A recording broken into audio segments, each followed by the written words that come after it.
actually bamala okuzaala Davina very beautiful girl wayitawo emyezi ebiri ne bamusiba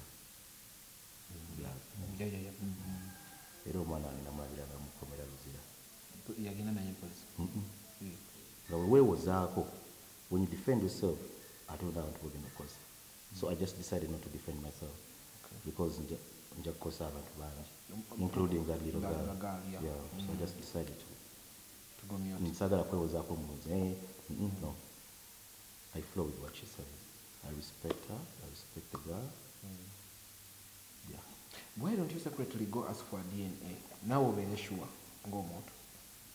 Yeah. Well, we're organizing that. You organize? But nobody see you for some time, so but we're organizing that at the right time. That Truth Media here ku YouTube, just go subscribe, like, follow. Ndino omukulu Kim Swagga. People, you're going to forgive me. It's going to be a little bit of comic because there is so much you think about Kim Swagga. I've had Kim Swagga sometime. Na mumitinga ko ngali ne Jeff Chwa wakwate wategeera lunaku lwetwali tulondera mudro oluyimba lwagenda kuyimba ne Shiba wali it's milk na boda ojokidde nembasanga wali ku eyo munyonyi waliwo eyo shero obagiyita kuliko shero ya chiwa ya mawanga naye kulika kakagona abana caramel ogenda kumbulira story ya caramel eyo bangamba mubeerawo for a reason ogenda kujinyumiza nze genda kubuuza ombulire kuba people have so much about caramel nti mubeerawo nga baba booking mbwata baba booking iro bawala booking iro balenzi so we shall go into that otubulire caramel bajogerako bituufu oba naye nga ndina omukulu Kim Swagga mother about style mother about style gwe baby daddy wa omwana bad black wadenga abantu gaba bagenda ku DNA tebabiye kakasa so you ojatutangaza mko so welcome to the channel. We go to dive into Kim Swagga tugenda kwatogera ku bingi from the start to where we are right now. We have a setting where we tumusanze abana bakikuba abana bakola money. People have done money silently okitegeera embozi nyingi zetuze tukuulira koja kubo tunyonyola otugambe mu kituufu okay nje baleko Kim Swagga oli bulungi smart alhamdulillah thank you I've not seen you in an interview lately kiki lwaki otya interviews sikuzitya naye actually I last did an interview in 2016 I think. What? I think I had a show really about my show. What about your show? Yeah. Personally, I'm a very shy guy. People don't know. So interviews, I get shy about them. Nature, I took a break out of the social scene. Okay. So when I call an interview, I think that's situukiriza kye nali njagala. Mbadde manyi waliwo ebyakoleti okutekinga a break n'ogamba naye bino biyitiridde kankole ki ka taking a break. So tutandikire Genesis, you know it's the beginning. Ekintu kiri kitya level ekintu kiwajja otya okubujja mu media coming mu fashion. What's the genesis of your coming influential? Okay. I remember jakujjukira emyaka but nali mu back ya senior 6 nasomera St. Bali Code basis Mitalamari. So banza ja kamocha nakwira kamocha waggulu mu ghetto. Kamocha mu ghetto. Okay. Kati twali bato nenga babobi batulaba tugezaako okulinnya bwe balinye tubeera mu holiday nga tugenda tukolako karaoke batulaba twagala okuyimba ne muganda wange omutawalen kati biseera byakabiriti Bobby Wine afuna byakabiriti akaliko MTN. Yes. So bafuna deal yakabiriti then bamuleetera bamodo abagenda kwakitinga mu kalango ka TVC yakabiriti ne namuli mbana babagaga basomera zikabujja katabamanyi bana babagaga babalitedde mu zibenzi biki nagamba no ninaye abana bagenda tuyita basokola ki so if this is my project give me chance to get a youth to come and represent. So the guy was generous. Yeah, ne bamugamba as long as bajja kukola ki kitwagala nagamba but yikyajja kikola najja nanoonya jasaba my manager we said bali bamwita Lawrence Labeja. Yes. Namugamba no kubanga I think he knew my potential. So Labeja we have na pitiramuga shoot eri mu naku 3 ne bampa script ninjitamu tebambuza wadi center me kawa bechi. I was just in my vacation. Yeah, which class? Senior 6. Senior 6 vacation, okay. But when amala ninzija ne abali bakwata akalango ne batujjako dress rehearsals nabagamba is good. Iranze acting amukalanga kakability. The advert introduced me somehow because it played for 1 year on TV. So to go forward. Before, forever grateful kuboba nchi yakolera. Yeah, I'm forever grateful. Kubanga dansa swano kutsa sula at that was I earned my first 4 million. 4M? Yeah. Baga senior 6. Nakava mu somero just 3 weeks ndi mu van. No soko ndi ku kyalo ko kamuchi. No soko yononi. Sira bigenda zo kwa abakazini bange bona nga bajja wange nze bank. So I was young anyway, but I'm so grateful because a guy I got a new like I got no kuvayo n'abantu sikusanga n'abantu. Okay. Yeah, so I'm so grateful. So Chameleon ndabira mu kalango ka kabibiti. Oh. Joining the campus first year. Sam Mukasa. Manager wa Sahara right now. Mselewe yali ndainga tuli move back to Asomali. Because Uganda wa mchala wa mboga vipi? Yeah. Okay. So we had this brother really relationship. But Sam yali ageze kuli na Island watu wasoma ne wizo. So wizo yamukwata kuna namutudisinga ichikamira. Wasoma ne wizo. Sibwa kana twali send bali kule products. Gundi class yem. Yali wagulu. Yali wizo yali wagulu. Ne kusasira yali. Yeah. Wali mu class ne kusasira. Bona bali wagulu yali yakola school choir. Sasira. Iranga behind eri bweti. Sijukira sisi bakatwali wansi. Yeah, so Sam nakwatagana ne wizo na mutwali wa Kamili. Kati Sam nabanga atambula ndi Kamili. Nenga si manager babera ku stage na uba flag bichiche but was so passionate. Sam kasa ya uwako flag ya Chameleon ku stage. Yes. Kuba ndabanya balinza bakuti flag kati yali wati. Nenga twine dreams of we wanted to make it because kusomera twalinga tuli mu entertainment era. Kati isere nga Sam mugamba wa ichi mwina kubeera wa. Bami I was already on TV. Oh, already akalango kalwaninga ku TV. Already visible. Nenga wetagamu twagala nnyo kuyimba ne sana twakoleyo ku bakayimba wayimbako abantu bakimanya kati bakitebe so kati tugenda speed akayimba bulutaito yali sikajukira nakapera tolitwe kajukira nenga mu studio we went to studio nikuyimba yebyesomero wanted to make it kati Sam babira nganja nnyo bagoberera wawa babira jukira sali mu Firebase. Okay. Nenga beef yali yamanyi nnyo ebiseera ebyo. Kati Sam olusanga basagala bandabe naawe. So nga butugenda mu club wabangayo night ya club Tuesday. Okay. Nga nze embeera eri mu nsonda yinaaba ne Bakamili. Kati abavubuka balionana batandika okutola bagamba ne Bakamili kale akasakala kavuka ka Firebase kakabiliti. Kabira ne Sam kababiro. Kati Kamili n'abateekako bannoonya. Sam nangamba toddamu kulabika.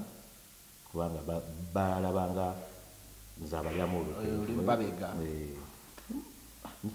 egundi nebeera buti nenga zisiri mu Firebase nagenda kola kalango tekayina ka Firebase MTN ne Bobi Wine nga brand nenga bali bakirabanga like tosobola kuba mu timu eno nolabika mu timu eno mpaka sometime weyagwa Sam nangamba nire ndaga tukimale tugenda kubeera wano jangu labika Kamili mugambe chichechiri ekitufu kichendi teri nagenda kola okay went away nzija iranga nakubanga kikumba kyange family yange nagamba kati okuva n'olwairo kabiri kiranga abantu kabiri njagala nga woyambadde mbanga nyamba so ogenda okugira okubereka mu kyano nango already oli fashionista bikumbo bye ganze nenga tekirimu nga tunayingira the world okay iranga Kamili ngampita kabiri bantu makabiri because of the advert so nemugamba twali mutawana era nga ngenda ni ngoreda yalinya bakwita Kim Swagga okay ngaze Kim ze bazala nze Kim Kibirige kati njako ya Swagga kujira okay so Kamili mugamba ziri mu Firebase agamba wowe nakubeera eyo naawe ki nenga ngenda joining Island as a friend to to some introduce nzomani wakamilino eno nanjagala nnyo nembera nga ngenda nga zijambulitsa akakofiira ambulitira akasaati akalungi nti nangamba okubona lwaliro katugenda kubeera designer wange. So olwo ba designer abaddewo bagobesa bali tebaliyo. I was the first celebrity stylist wakamiliyoni mu Uganda, but celebrity tebayinanga ba stylist. Okay. Tewali oleko kyomuyimbi muno stylist wange nze yasooka. Wasookera ddala. Yeah. Balala basigale bonna bakoppa gwe. After you got inspiration or something, but I was the first. Okay. To be like a celebrity stylist. Ate na designer wa chameleon yekka by then.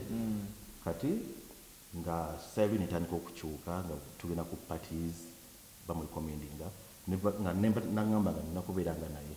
So wherever they invite him for maybe a night out, mbeera ngende waka ewuwe oluusi nemulindira ku ngoye zaalina netuzigatta oba nemutwalira. So from way back when in a sense of fashion already you can blend, yeah? Okay. It's a talent. Some people it's a talent. Talking and what's so much. True, of course. That's why while you were design, all of a study so in that tailor. Tailor so look to get inside and then that's why I'm okay. So I think it's a talent. So mwento nga nangamba naye musajja gwe ne Swagga. Kim Swagga yantuma Kim Swagga. Familia. Kamiliyoni yakutuma Kim Swagga. Nagamba oline Swagga. Swagga kati ndi ndikwata nabanzakira kabiriti Kim Swagga. Kati mbe ntambula wetu kati ntandika okufuna amasimu okuva mu bayimbi abalala bakenzo banga njagala ojjoni yambaze ku video yange okumala kusaba mukulu nagamba it's all right. Tiwagenda nga bugenzi fo kubanga njugana njanze designer wa muntu ojo but when nataka okufuna nga kyamasimu ag'emirimu n'omugamba and he was cool nagamba nayo Paul said nagenda olaba nga nkoledde abantu bangi nnyo nga ndaba I think I can stand on my own. Nzijjukira my first time nagenda ku Silk bwabeerangayo zi fashion nights ku Silk zabangayo every month. Bwabeerangayo doctors and nurses bwabeerangayo because I remember that I attending nnyo doctors and nurses nga babangayo fashion night babanga banne nabazikolanga ba Sylvia Worry ba Helen Lukoma ebiseera ebyo. Was it that time Helen Lukoma we yali atandise Genesis mu Kayeni? It was after that. After that, yeah. Natandika Kayeni Genesis. Yeah, okay. Nga baba na fashion night just Silk once in a month. Kati ngenda yo Charlie ebiseera kwa ndo mwita Charlie yali PR ne Linda Douglas. Yeah. Ngenda yo nembagamba ina what nagamba for fashion night. Linda yasoka ku Silk. Nalokadda ku government. Yeah, that was like 2012. So yeah, yeah. So nembagamba mu fashion night nebagamba olina abantu bati bakumanyi naye lwakuba bali bakwano bange ne bamatiza management nebagamba naye tetugenda kusasula. I think balinganga basasula abali era banene nembagamba no problem jagala ku introducing. You want to make a signature? Yeah. Kati awo meeting up brand ntya brand yalina akaduuka ku Wilson brands brand nga naye nga asuubulayo mu wino kati nagendanga nnyo mu wino kunoonya like those unique clothes naye nga wentuukayo kati ngamwe wagayi owendi wota asuubula jacket nga waliwo ka jacket awo waliwo omuvubuka katutte kadde kakolera kati neetako nga mirundi mingi nnyo kibaawo nga oluusi akusookayo naye nga simumanyi naye nga tamanyi kati nebagamba mumpe ku namba yo gayi naye nga oludde nze nga tandise okuyingira mu industry kati ne bampa namba ya brand nemugamba bangambye olina obugoye bwetwala naye mbambwagala n'abaclient nangamba jangu nakaduuka kati ng'oyagala bumulesa anti ye asuubula kutunda ate nange olina ready market yagala otwala kati nangamba nandagirira ku dduuka lye nengendayo. That's how we became friends. Nangamba ye mwati so kola friend nangamba this is nice we became so tight nga oluusi nzijayo engoye nituzistylinga nzija introducinga ku bantu mu industry mu audience ya celebrity. Yeah. Era nzijukira nafuna deal eyali ennene by then in 2014 yali yakwambaza club balina billboard ne baŋŋamba nyambaze ba model around like 20 models. That was the biggest deal. Then tugikola naye nga so gikola nzekka. Okay. Introducinga tugikola ffenna. So mbadde nkuyinza awo wenkola fashion night. So nenzija efe nga amaze omutegeera ne mugamba manyi what brand abatadde fashion night nangamba ne ugenda ku showcasinga ki because it's a big event, yali big event.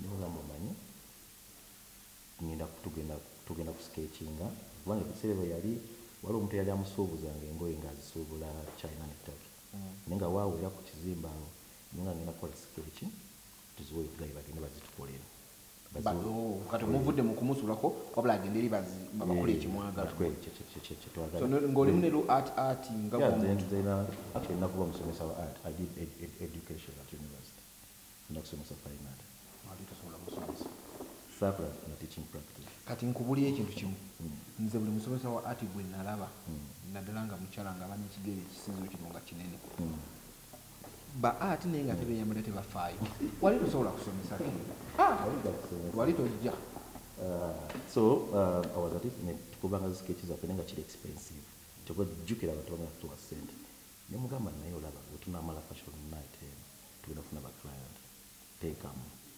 kuba yali mu business ye era muganda ngoye yateekamu ssente tukola engoye zitwashowcasinga naye nga bazitungidde bweru with your sketch zemukozengamu netugattamu n'endala zetwastylinganako nga jeani ebiki ebityo so nenkola fashion night yange. It was one of the biggest fashion nights at Club Silver era bakyewunya nnyo sikyanzi awo nafuukira mukwano gwa sikyanzi nampita mu office namanya on a personal level because it was a success kati okuva olwo nengamba okenawa I think I'm a brand nentandika okuteeka fashion nights Governor Rouge wa Edinburgh Park.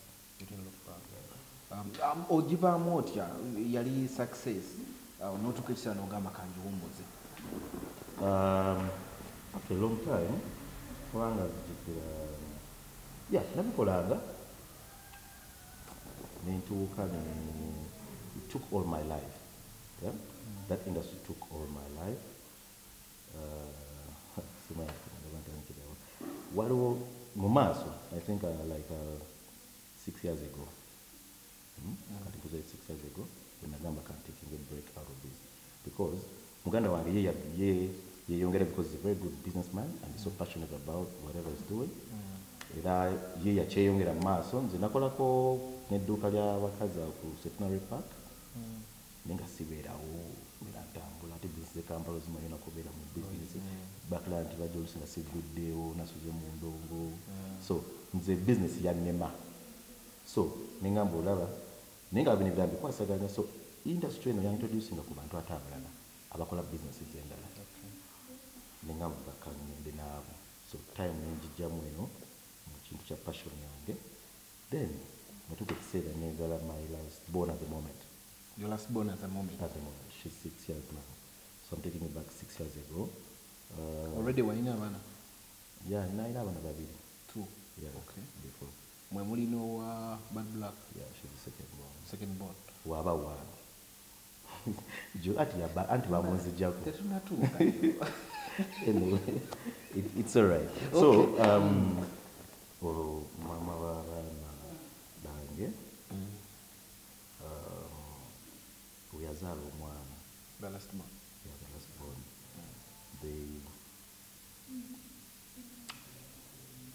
Ne bamudiagonize for cancer. Oh, sorry. That's bad. Leukemia.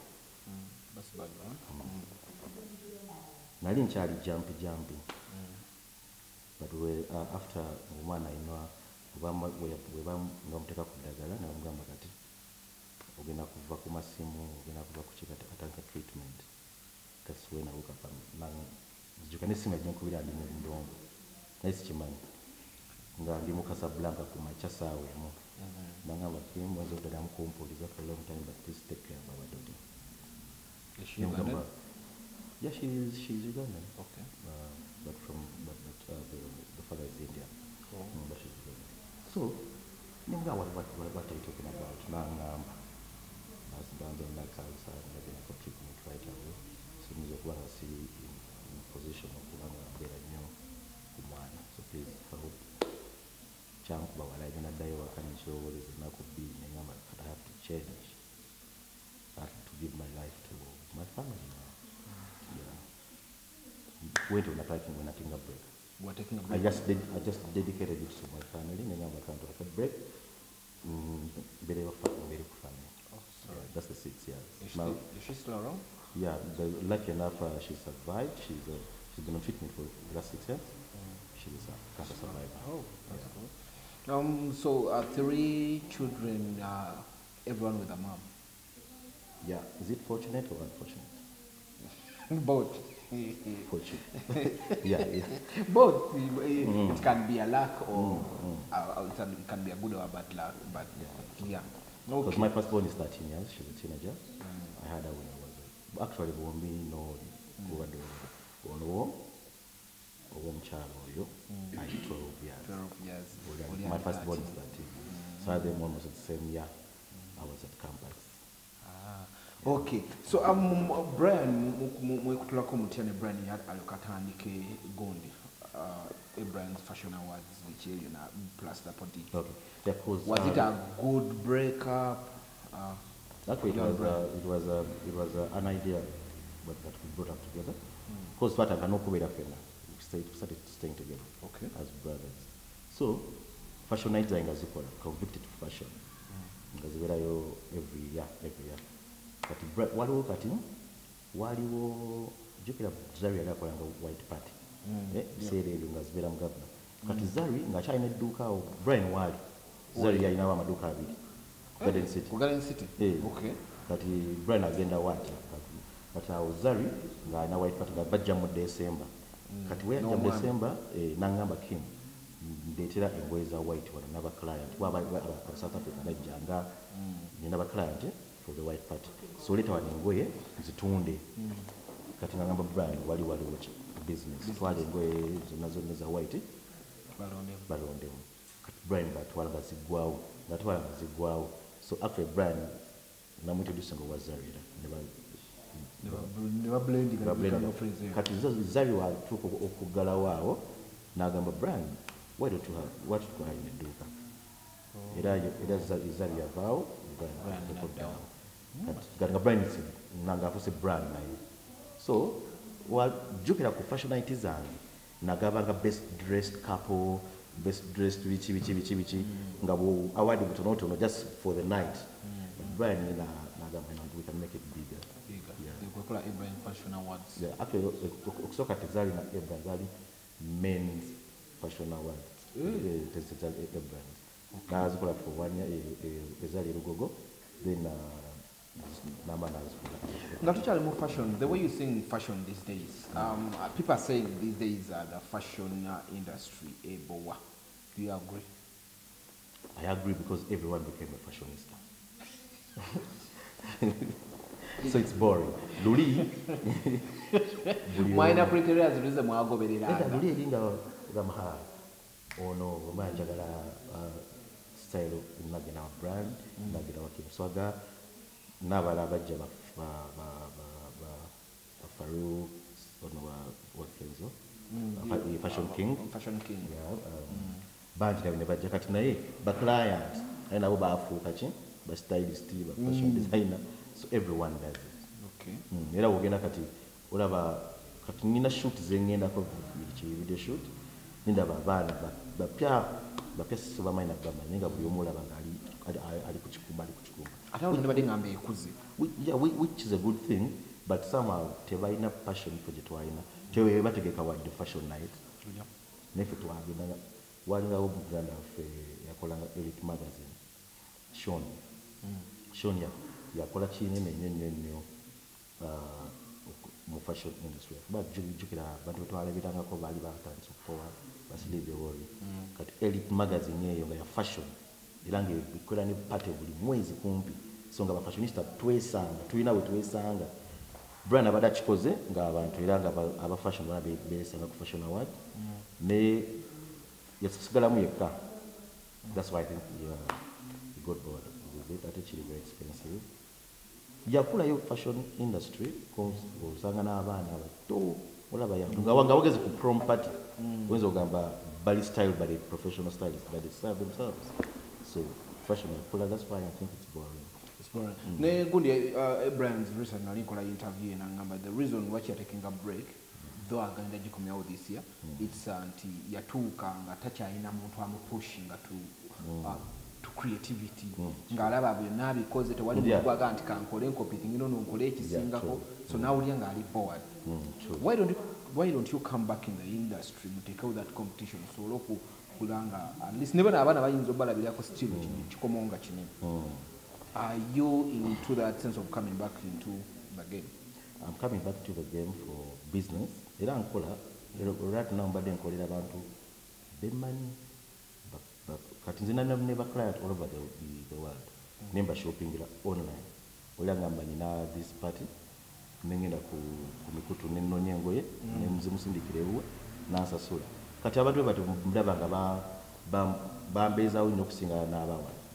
So sometimes mbeera reluctant but then what the game era fashion awards kunongera kuzibeeramu nnyo era actually kankuze mabega before nga nominating because I deserve the nomination. Nicha tukiseera nga bajagamba oba award asimpa buwi kubanga mubadde mwembi so tutesa naine mugamba ino don't nominate me anymore it is very competitive kubanga woteka mu category eno njabba singa still bagamba is award tezili legit ali award chaliyo so went when azibanga to nominating about I was behind the scene era ngina kudamu this year tugena kuba behind the scene to collect. Okay, tukana ku good tabloid news. Many times you've been in the news for different things. Tukana kubiva kumukomo because if you go on the internet noteka muki muswaga. So I'll be telling you the headlines when go clarifying. The first headline yali is it true oli mutabani wa Mondo? Yes, Mondo bamuzalani mama wange mukulu wa Mondo. Okay. So wanonga umanyi one culture. Oliko jawo. Wabako jawo naye wano abatata. Niro abako jawo muganda wa mama wabako jawo. Okay. Kumanya walwa baviranga nanga abanayo mutabani wange bitu bya bad black byati nnyo mutabani wange fena twebuza. Yeah. Mwana namukweka bulijjo tabumugerako. Yeah. Kojawo. Okay, still about the tabloids. SK Mbuga wanted to murder me. And I'm seeing it on one of the tabloids. That's in book. Wow, you came out Muga Ambuno. SK Mbuga wanted to murder me. For what?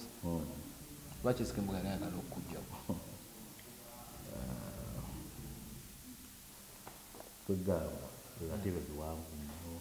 Let's make the story short. What made you clash with the SK Mbuga to an extent yayagala kujjawo? Ekyo kyagamba muno yali ayagala kunzijjawo sijja kukiremerako nnyo because sina evidence kamala naye SK Mbuga how I met SK Mbuga weyajjira wano I don't remember there nga South Africa yakadde South Africa twali tugeze ne kamera ku studio wa Pademan Machingi awo nga kumba noto tukumadini nga balina oluyimba ne Leila Kayondo bakola ku okay now I can connect that dots. Get a mass kati you said in SK I think tumanyo nga balaba bihama SK ate Leila atero bibeeramu kati ntuka omboza ku Leila ngamba by the way nga introduce ndo SK kuno kimswaga kimkwano the time Leila Kayondo ne Cameron bakolera those collabos SK Mbuga yabeeranga mu studio yamutwala mu studio banga babiri buli wamu okay teyamutu actually wali luyimba lumu olohure gwe bali bagenza okukola wapade nira SK wali asigala mu motoka Leila n'agenda n'ayimba wafuna mu break nako mu motoka bali bamukwano nga beyagalanye kati Leila na introduce wa SK na kimswaga muwulira kimkwano gwange biki nangamba SK nambuza ne mkwano go tumukolidde ki kubanga nze njagala abeere ku top Leila ne mugamba yeetaga manager music jali asomukola muyimbi mulungi bayetaga manager tayina manager Leila naga kati kwachitobera manager mu byokusaaga akusabira omulimu w'omugagga naga chobera manager nga ate buli kimu kimanyi kyembulako kati why don't you do it you're already mu industry ne mugamba gogenda okusobola kuba ne celebrity manager simanyoba omunazo gogenda okusooka then Kamaivani addeko kuba omwana ono ayagala obutaala oyo kati munaye joking because she was my friend, yeah? And she's still my friend. Yes, can I gamba cool tukole naye nga tetulina contract it signs out of sister brotherhood and friendship. That's when meeting up SKM tubeera bamukwano actually twabeera bamukwano nnyo to the extent muleera yangoba. You being close friend to Mbuga Leila ate nakugoba ate nga ali kusoka mukwano gwa Leila waliwo incidents yabaawo naye nangamba kyeko yagala nnyo okusinga nze omuyimbi kubanga nodda Leila lwaki abakulirako ebbuba terali bbuba waliwo incidents yabeerawo esikevuga yalina meeting gyagendako mu kibuga naye nga tagala kuvuga emmotoka ziri eziriko ki erenyali kati yali amugulira Subaru nga gyatambuliramu wabaye nakuba private kati namugamba sawa 10 njalako ompe ku mmotoka yengikozesa sawa 10 neziwera 11 12 esike namuga igwe manager omwimbi aliwa njagala mmotoka jukira nga mbeera naye esike singa nsiba naye nali manyira wali yalimba kwano be kati ati yali ne bajameo actually bali wajameo by then yali abeerawo side of boom nenga badi but girls were having a good time but drinking and all that naye omya ina business like ali amaanyi kubanga omusajja yali pressure ola yagaba tulinye boda ontwalewo nzire omumotoka etulina boda ntugenda awo kati weyatuuka yali azibanga ono okubedda amuduusa nenga nekyaliko bali mu era wabeerawo ka fight akatali kalungi namujjako ebisinzo netugenda bangobera mu kkubo message ya oba otudde bwoti n'omugagga nyinizo njogera okulaba message todda fired managing oyo kwatu yangoba nengamba omukulu bagwenda nga tufaayo ate nze boss managing boss yali ayimba ebikiri just managing mukwano gwaffe twafika bamukwano nyo by the way yes kati then webali that's the incidents then kitaninga around kityaggwa okugamba SK Mbuga wanted ati badi mani kugolya alinga gitwa meeting amu I became so friendly with him like on a personal level later tuchakalanye fuso mukwano gwa Mbuga nnyo ebbanga litambula uposo obera mukwano gw'omuntu omunabyo omumanyako bibali tomanya siba naye amalirayo ebintu ebimu besitajja kutekano nga bya business so nemu introducinga Vivian jukira Vivian yalina sister wange olwasamu ekitegeeza Swagga wekoze bintu bingi nnyo ebiryawo obadde mukwano gwa Leila ofuuse manager we mujja wa Leila gw'omuleeta nze yamuleta nga saamuleta kuba mujja indayira kiri kiwakola saamuleta kuba mujja wuli namuleeta kola business n'oli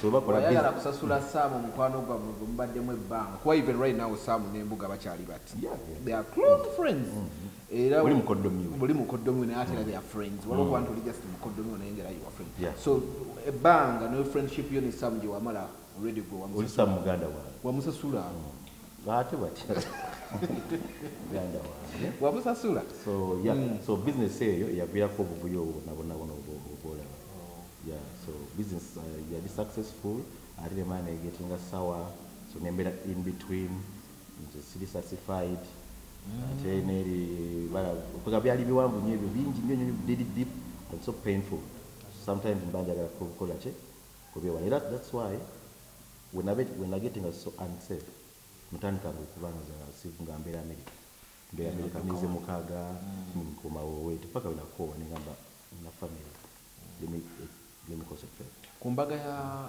Vivian n'Embuga walingo yoke biwambete fabagitegeka nze ne Silvio obolo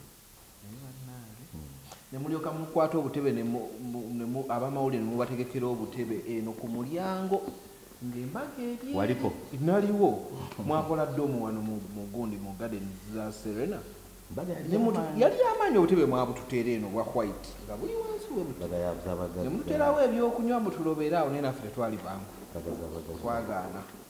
Yeah, it was good. Yeah. Okay. So how did you and Bad Black like come in the mix? More meeting how did you meet? That's 12 years ago. When the Bad Black to dating. One night stand? No, it was not Bad Black. Not boyfriend, girlfriend. She was in a relationship by then. With Umusame Ompira? Sija kogera linnya lye kubanga mukwano gwange nnyo naye bw'ojja mutegeera. Before nga tunagenda wakuba mukwano gwo busu. Anyway, we didn't date. Okay. I met. I was at campus just like 12 years ago, meeting up Black.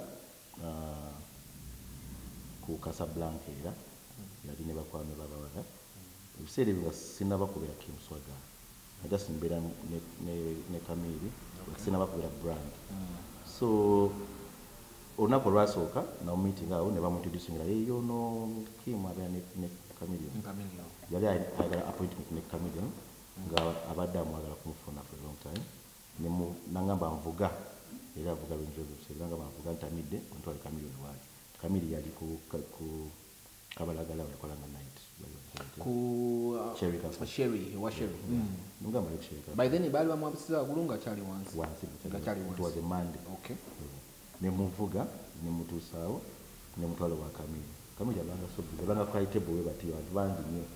Kamili nenga Black tamana mutegeera bulungi.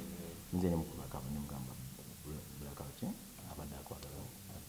Nangamba ja kulopo wa mama wakwanira bakazi. Va maaso. Agamba Black akyali munduka. Okay.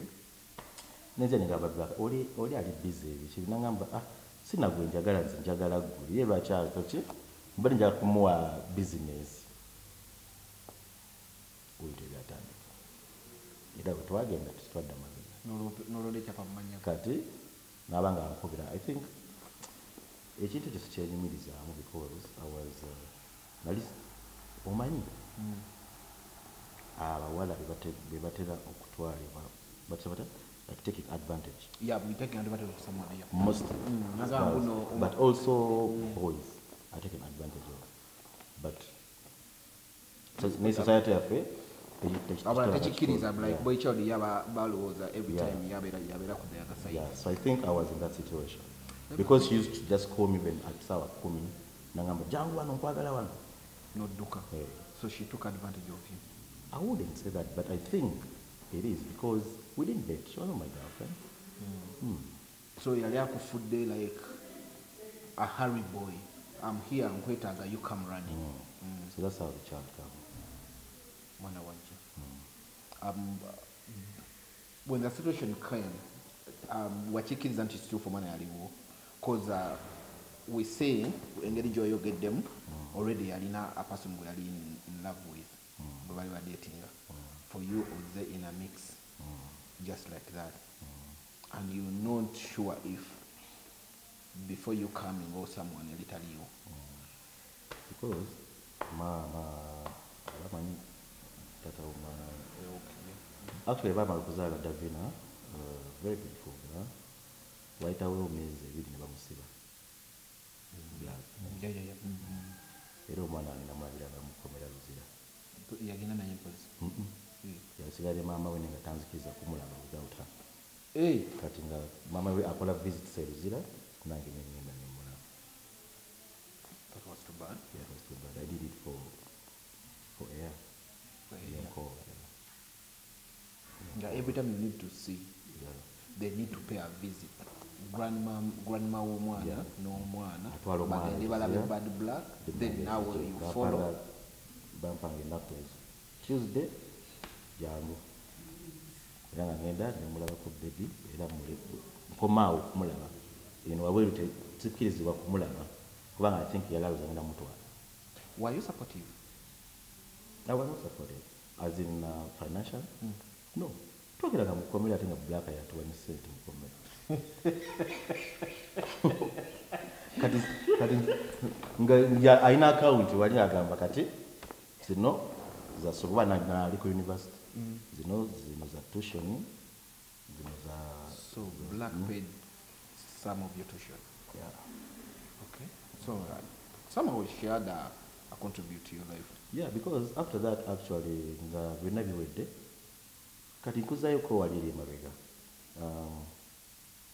ng'amaze okuvaayo anyway ng'amaze okuvaayo awo nali already ndi established Swagga ng'amaze kuva mukomera era nzijukira yagamba wafuuka wakabi biki I was supportive now by at China so I became supportive for some time nga nawe omwokyayo airtime biki.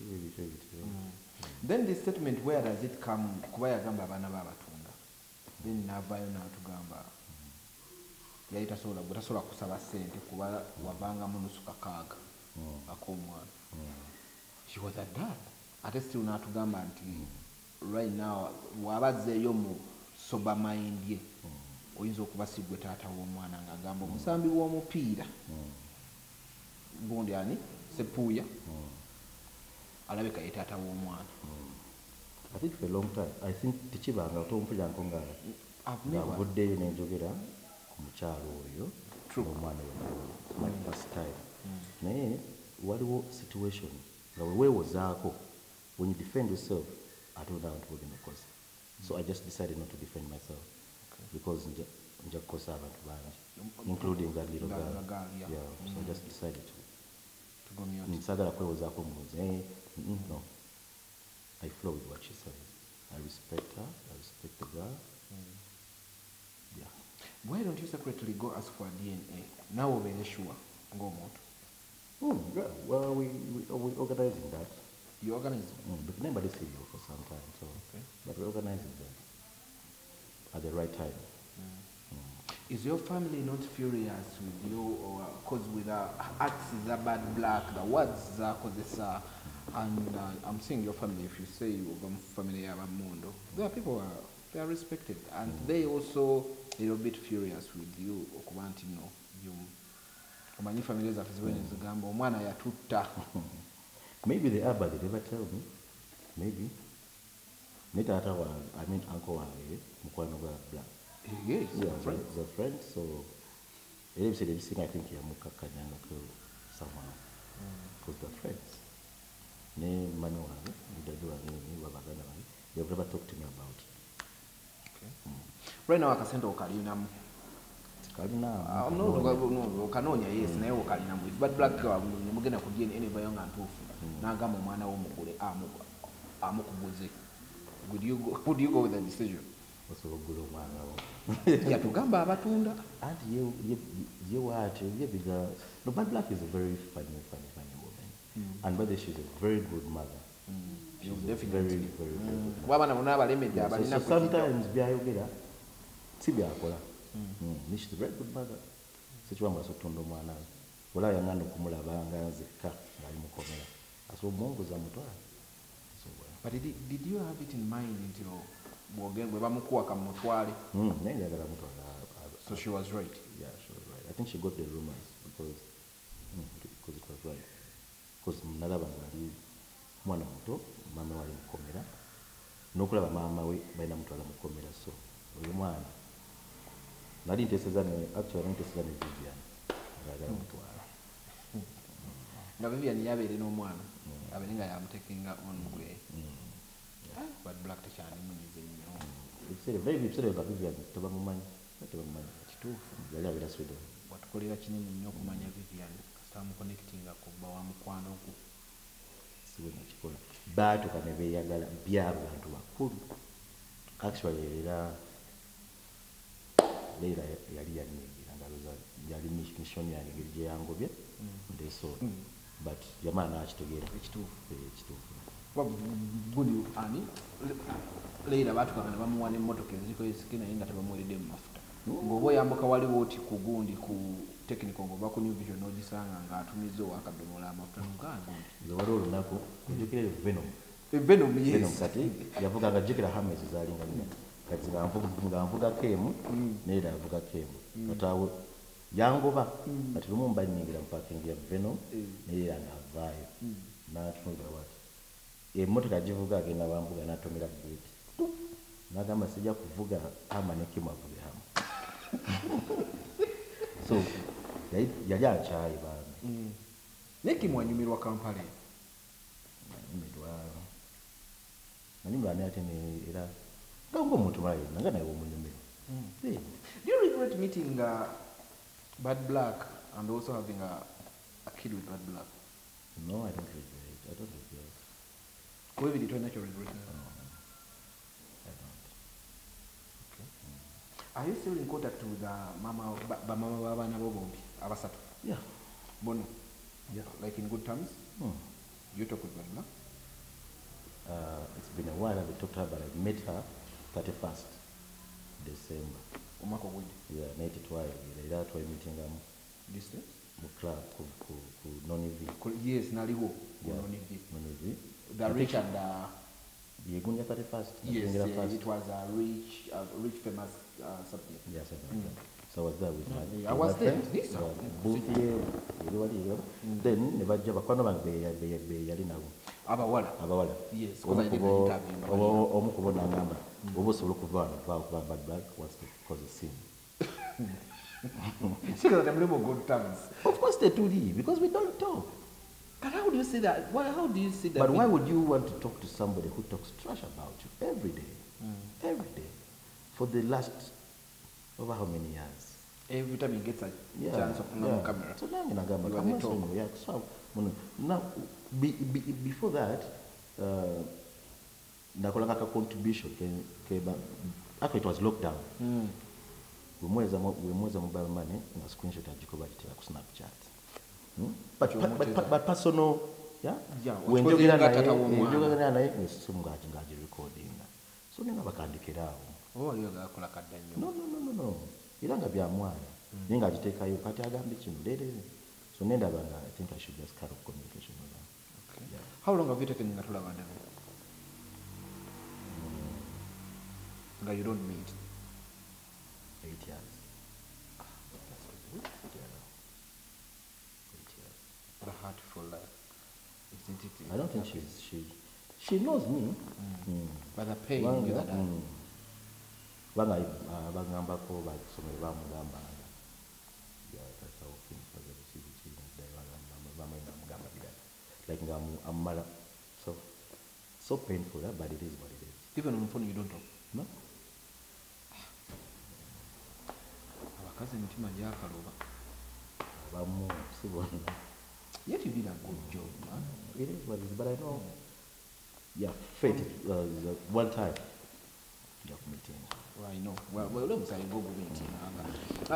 So I'm in my last interview with you. There's a talks with that Ambula in New Kampala. Do you remember? Was it over the last episode Zazina Awards Kula Bonita? Talks about actually, I think was the MC at your platform.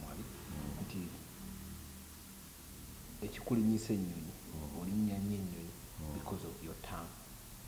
What do they think? Jogera nyo. Tuva wabakuli. Bakuli sigenda nayo. Really? No, Joe Johnson's bakuli sina business.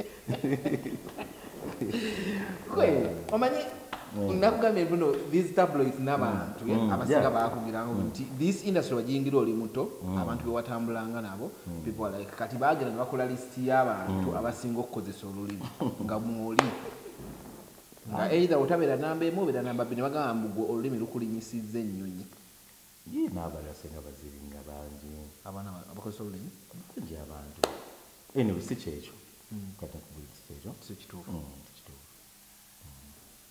mbanyizi mbaba mu hustle ame hustler mbanyizi mu hustle kunoonya ku ssente kola connections yeah ng'okomawo teziri mu lulimi the sente era n'olulimi balusa gwe twalina nnyo gwe wongeze kukola like nawe kyekyo anedda sema how did you meet Jeff Chiwa? to become good friends? Because I've seen you so many times with Jeff Chiwa, Alan Chiwa. He is my best friend.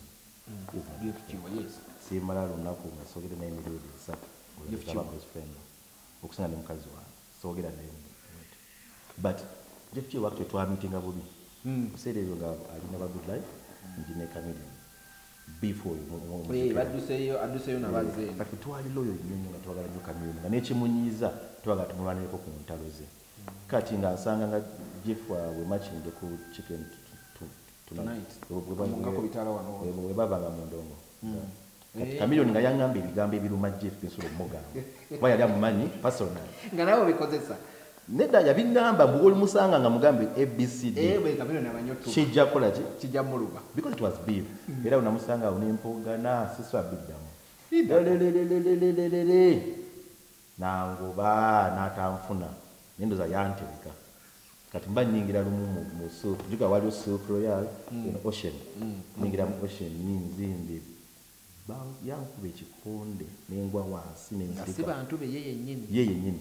Na kuna najukira ndi wabwetu babambujja. Kati goli wako liko yakakube bikoni nga yamweko. Naye nga reason ni mutuufu. Era okuvolo ne mugamba nsonyiwa siridda. Boze engulu. Nga namunoonya ne mwetonde. Nimugamba nsonyiwa. Kwa ndagera ningamba kamiri nga manyi kati awo kyakabika lutawulira tandika. Nimugamba musajja yankube kamiri nagamba gomanyi. Kyokka ate nga ningamba kati ndi ku lwange. Nangamba wakoze bubi nyonyo mugambe ebintu bye byali so personal nga bimuluma nengenda ne munonya ne mwetondera era ne mugamba ngenda styling abayimbi bo for free projects satu kubo twada mabega bakaba mukwano nyonyo is very nice right now mukola chikukalamero njagala embozi ya kalamero. People have bias about kalamero. Avuka mubeera otemukola mukera kwe smartinga kupika bunyama abakazi babasanga awo abakulukusa kalamero. Nja kwogera bikunzi Jeff abeera yomutatayigira ne town. Jeff tayina office nate mukwano gwayo ate ayina abakwano bangi so munyonyo ebanga babeera side it's like a meeting place but jangu singani kukalamero kalugo kulabanga abantu bangi ate bonengo maybe abantu nga babegomba I don't know but for to meeting out just kaliche mumunyi bakifula kliche yamwe bitame linga gundi yago to meeting out cause man abantu baga smart way ugenda ku kala bali balawo just baba to meeting out nzengaza meeting amukwano gwange n'abana nabangi alanchiwa bangi. Okay, are you in a relationship right now? Yeah. Let's leave out the baby mamas, the few baby mamas. Are you in a relationship? Yes, I am. I've been in this relationship for the last 6-7 years. 6-7 years. Okay. Real. Exilite zangu. Wafuna umulira. Okay. Byaba kusayininga abayimbi bageba mukati. Okusayininga abayimbi. Mba styling. No reason mbade wakwa nino ku project za Jeff. A goal behind the 6 killers. Design have a piece. So because nalabya Richard Rivera ku body have a piece. Nasoma sinkola njala nikola n'omuntu sagala banji. Yeah. Okay. Yeah. But omulala ina so ate styling anya nabatali n'abayimbi kisingo kwe okweweza. Okay. Never member of parliament when styling in South Africa. Really? Ngabana. My best client. Kati abayimbi ndabagana.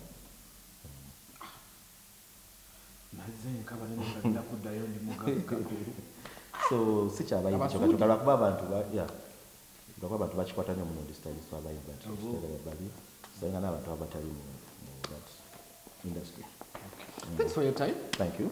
Let's hope like we're gonna come out in industry into them to chikuba. Yeah, this year nina fashion and commit to fashion ngenda jidamu ndimo final stages with my sponsors. Okay.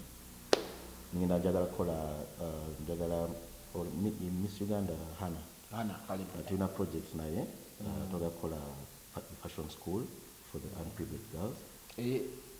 Ngiri under her foundation. Foundation in Japan kamuchale somero lyazimba. Enondala. Okay. In a district fashion school. Okay. Yeah. so bingi nyo bijja. Thanks for your time. Thank you so much. Katulina abalala abalijja ani kati olwo tusumuludde ogenda wulira amasimu. Okay, but I'll be giving you a call here and there, so anything we can always be talking about it, and we see what's moving on. Okay, thanks. Sure.